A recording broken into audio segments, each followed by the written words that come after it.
Hello friends, welcome back to pretty corner. और आज मैं आप लोगों को बताऊंगी बहुत ही आसान तरीके से घर पर ही आंवला नवमी की पूजा।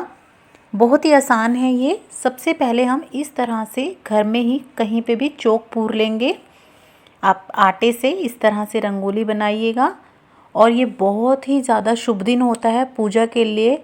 इसको कई जगह पे आंवला नवमी कहते हैं और कई जगह पे इसे अक्षय नवमी भी कहा जाता है।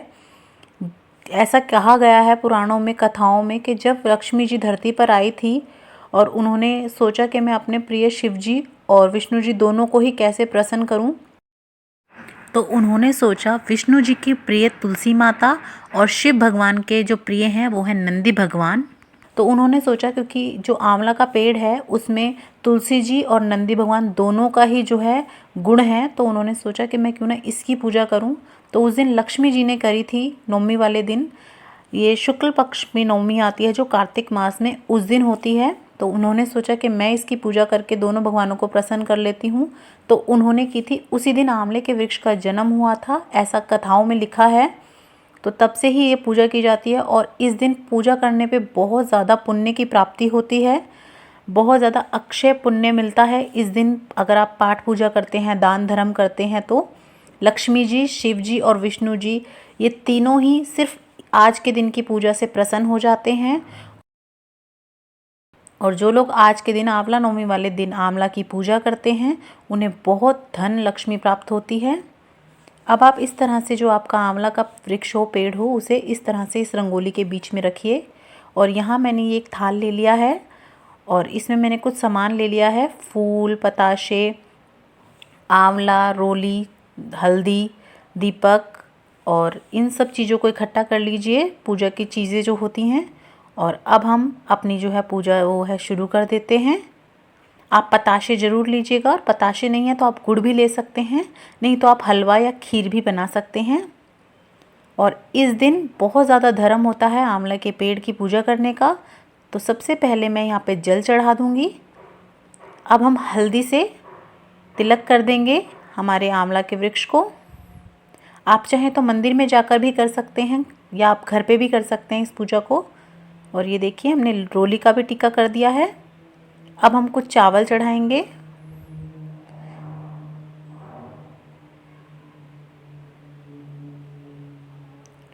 अब मैं कुछ फूल चढ़ाऊंगी।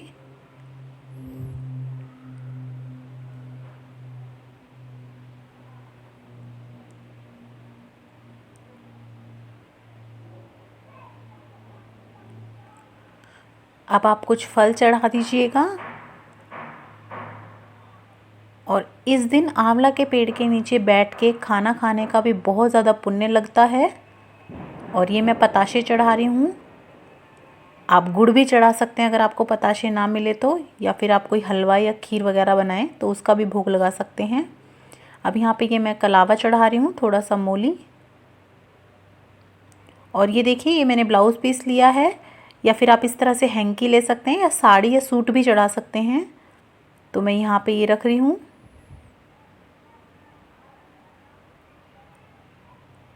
और ये मैं कुछ दक्षिणा रख रही हूँ। जैसा कि मैं आपको हमेशा बताती हूँ कि आप जब भी कोई पूजा कर रहे हो या दान पुण्य कर रहे हो तो दक्षिणा ज़रूर चढ़ाइए।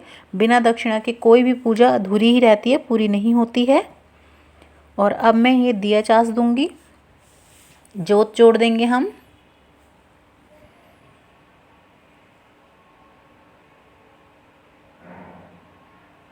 और इसको अब हम यहाँ पे रख देंगे। आप अगर कार्तिक नहा रहे हैं तो आप पूजा करेंगे ही करेंगे आंवला नवमी की। लेकिन अगर आप कार्तिक नहीं भी नहा रहे हैं तो भी अगर आप आंवला नवमी और गोपाष्टमी और जो ये छोटे मोटे 3-4 चीज़ें आती हैं कार्तिक के महीने में, उनकी भी पूजा कर लेंगे तो बहुत पुण्य लगता है, बहुत धर्म मिलता है। दान पुण्य इस महीने में बहुत ज़्यादा करना चाहिए। बहुत ही अच्छा और पुण्य देने वाला महीना होता है ये कार्तिक मास। और अब आप देखिए, अब ये जो हमने आंवले लिए हैं, हम इन आंवलों को इस जो हमारा वृक्ष है उसमें चढ़ाएंगे। लेकिन आपको परिक्रमा करनी है। आपको 8 आंवले चढ़ाने हैं और 8 परिक्रमा करके, एक परिक्रमा करेंगे और एक आंवला इस तरह से इसमें चढ़ा देंगे। और विष्णु जी का नाम लेते जाइए, कार्तिक मास में विष्णु जी, शिव जी, लक्ष्मी जी, सब भगवानों के नाम लेते जाइए और परिक्रमा करते रहिए और एक एक आंवला चढ़ाते रहिए। आपको इसी तरह से परिक्रमा करते हुए 8 आंवले चढ़ा देने हैं। और ये जितना भी सामान है वो या तो आप किसी ब्राह्मण को दे दीजिए या मंदिर वगैरह में दे आइए, या फिर जो भी कोई बड़ा रिश्ता पड़ता है, जैसे हमारी सास का, नंद का, या कोई आपके घर के आसपास कोई बड़े बुजुर्ग रहते हों तो ये आप उनको दे दीजिए। और आप आज के दिन जो है अपने घर के सभी मेंबर को एक एक आंवले का पत्ता ज़रूर खिलाएं और थोड़ा सा आंवला, और आंवले के वृक्ष के पास बैठकर ज़रूर आज कुछ खा के ही उठें। और अब हम कथा पढ़ते हैं। आंवला नवमी की कथा। एक आंवलिया राजा था जो रोजाना 1.25 मन सोने का आंवला दान करके जीता था। एक दिन उसके बेटे बहू ने सोचा कि अगर इसी तरह रोज आंवला दान करेंगे तो सारा धन खत्म हो जाएगा। बेटा बाप से कहने लगा कि इस तरह से तो तुम सारा धन लुटवा दोगे, अब आंवला दान नहीं करना। राजा रानी दुख के मारे उजाड़ खेत में जाकर बैठ गए। उन्हें वहां भूखे प्यासे बैठे हुए 7 दिन बीत गए। राजा आंवला दान नहीं कर सका और आंवला दान किए बिना वो खाना नहीं खाता था। वह भगवान ने सोचा कि अगर मैं इसका ही सत नहीं रखूंगा तो दुनिया में कोई मुझे क्यों मानेगा, क्यों पूजेगा। भगवान ने राजा से सपने में कहा कि तू उठ और बैठ, देख तेरे घर में पहले के जैसे सब राजपाट हो रहा है। आंवले का पेड़ उग गया है, उठकर आंवला दान करो और जीमो।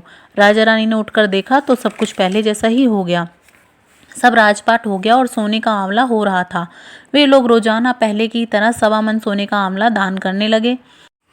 उधर बेटे और बहू का अन्नदाता से बैर पड़ गया।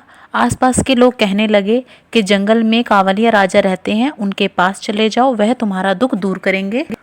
वे लोग वहां पहुंचे तो रानी ने ऊपर से ही देख लिया। अपने आदमी से कहा कि इनको काम पर रख लो, इनसे काम तो कम करवाना, मजदूरी इन्हें ज़्यादा दे देना। एक दिन रानी ने अपनी बहू को बुलाकर कहा कि मेरा सिर धो दे। बहू सिर धोने लगी तो बहू की आंख से आंसू टपक कर रानी की पीठ पर गिर गया। रानी ने पूछा कि बहू तू रोने कैसे लग गई, जैसी बात है वैसी बता। बहू बोली कि मेरी सास की पीठ पर भी ऐसा ही मस्सा था, वह भी 1.25 मन आंवला रोजाना दान करती थी। हमने उन्हें आंवला दान करने के नहीं दिया और घर से निकाल दिया। जब सास बोली कि हम ही तुम्हारे सास ससुर हैं, तुमने तो हमें निकाल दिया, लेकिन भगवान ने हमारा सत रखा। हे भगवान, जैसे राजा रानी का सत रखा वैसे ही सबका रखना। कहते सुनते हुंकारा भरते हमारी कथा पूर्ण हुई। अब आप इस तरह से भगवान जी को, आंवला को प्रणाम कीजिएगा और अपने दिए से पहले गणेश जी की आरती करिएगा, क्योंकि गणेश जी के बिना भी कोई पूजा पूरी नहीं होती। और फिर विष्णु जी की आरती कीजिएगा। और इस तरह से हमने बहुत ही आसान तरीके से घर पर ही आंवला नवमी पे पूजा कर ली है, सारे विधि विधान के साथ। तो अगर आपको मेरा चैनल पसंद आ रहा हो तो प्लीज़ लाइक कीजिए, सब्सक्राइब कीजिए और शेयर कीजिए।